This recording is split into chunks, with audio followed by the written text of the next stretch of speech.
पराठा तर तुम्ही खूप वेळा खाल्ला असाल आणि बनवला असाल. कधी आलू लच्छा पराठा बनवलाय का? पहिला एकदम चविष्ट, वरून खरपूस आणि आतून एकदम खुसखुशीत आणि पदरवाला.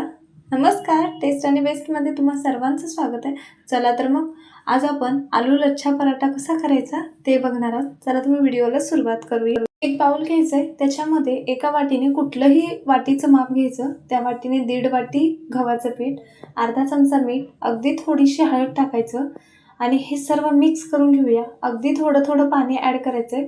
जसं आपण दररोजचं चपाती बनवण्यासाठी पीठ मळतो सेम त्याच प्रकारे मी इथं पीठ मळून घेतलेलं आहे. आता थोडंसं याला तेल लावूया आणि सर्व मिक्स करून घ्यायचं आहे. जे काही साहित्य लागतं खाली डिस्क्रिप्शन बॉक्समध्ये पण देते, नक्की चेक करा, म्हणजे रेसिपी करताना इझी जाईल. वरून प्लेट झाकूया आणि फक्त 5च मिनटं आपण हे साईडला ठेवून टाकूया. तोपर्यंत बाकीची तयारी करून घेऊया. 2 बटाटे घेतलेत उकडलेले, उकडून साल काढून आणि त्याच्यानंतर हाताने मॅश करून घेतल्यात. याच्यामध्ये उभा एकदम बारीक पातळ चिरलेला मीडियम साईजचे 2 कांदे घ्यायचेत. त्याच्यानंतर 5 ते 6 लसणाच्या कुड्या ठेचून घेतलेल्या.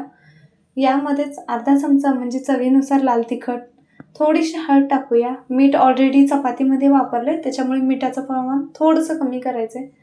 अर्धा चमचा ओवा घेतला आहे. ओवाने खमंग असे लागतात पराठे, त्याच्यामुळं अर्धा चमचा ओवा, अर्धा चमचा गरम मसाला, बाइंडिंगसाठी 2 चमचे बेसन आणि थोडीशी कोथिंबीर टाकूया. आणि यामध्ये पाणी वगैरे ॲड करायचं नाही, सर्व मिक्स करून घ्यायचं आहे. जर अगदीच पातळ वाटत असेल तर यामध्ये अजून 1-2 चमचे तुम्ही बेसन वापरू शकता. तर हे सर्व मिक्स करून घेऊया आणि अशा प्रकारे आपलं सारण तयार आहे. पीठ पण मळून एक 5 मिनटं तरी झालेत. एखादा मिनिटभर हाताने मॅश करायचं आहे. त्याच्यानंतर थोडासा गोळा घेऊया, जसं चपातीसाठी घेतो तसं. त्याच्यानंतर हा गोळा पिठामध्ये घोळून घ्यायचे आणि याची अशा प्रकारे पारी बनवायची, जसं आपण पुरणपोळीसाठी वगैरे बनवतो सेम त्याच प्रकारे. त्याच्यानंतर थोडंसं सारण भरायचे. व्हिडिओ जर आवडत असेल तर नक्की चॅनलला सबस्क्राईब करा, म्हणजे मी जेव्हा पण व्हिडिओ अपलोड करेन लगेचच तुम्हाला त्याची नोटिफिकेशन मिळून जाईल. तर अशा प्रकारे आपलं पराठ्याचं सारण भरून झालंय. याला थोडंसं चपटं करून घेऊया. त्याच्यानंतर पिठामध्ये घोळून घ्यायचं आहे.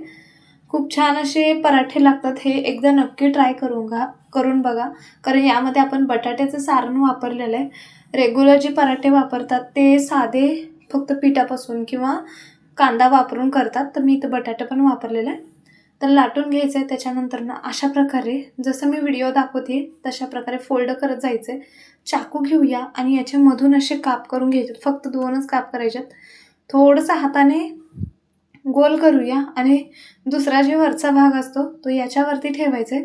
हा पराठा लाटण्यासाठी थोडंसं पिठाचा वापर जास्त लागतो, कारण ते बटाट्याचं सारण असल्यामुळे हे बेलण्याला लागतं, त्याच्यामुळे थोडंसं पीठ जास्तच वापरायचं आहे.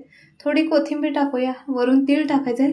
तुम्हाला हवं असेल तर कलोंजी वगैरे पण तुम्ही यामध्ये वापरू शकता. तर जेवढं होता होईल तेवढं मी तर पातळ लाटलं आहे, पण शक्यतो तर हा पराठा थोडा जाडच असतो. तर अशा प्रकारे लाटून घ्यायचं आहे. हा पराठा आता आपण भाजण्यासाठी घेऊया. तवा चांगला गरम करायचा आहे. गॅस मी इथं मोठ्यावरतीच ठेवला आहे. थोडंसं तेल टाकूया, तेल तूप काहीही वापरू शकता. पराठा टाकायचा आहे, एखादा मिनिटभर भाजू द्यायचं आहे आणि त्याच्यानंतर वरून पण तेल लावून घ्यायचं आहे. तुम्हाला हवा असेल तर बटरसुद्धा यामध्ये वापरू शकता. दुसऱ्या साईडने पण पलटी मारून घेऊया आणि वरच्या साईडने पण थोडंसं तेल लावून घेतलं आहे. दोन्ही साईडने चांगल्या प्रकारे एक 2 ते 3 मिनटं हा पराठा चांगल्या प्रकारे भाजून घ्यायचा आहे. जेवढी क्वांटिटी दाखवली आहे त्याच्यामध्ये माझे 3 पराठे तयार झालेले आहेत.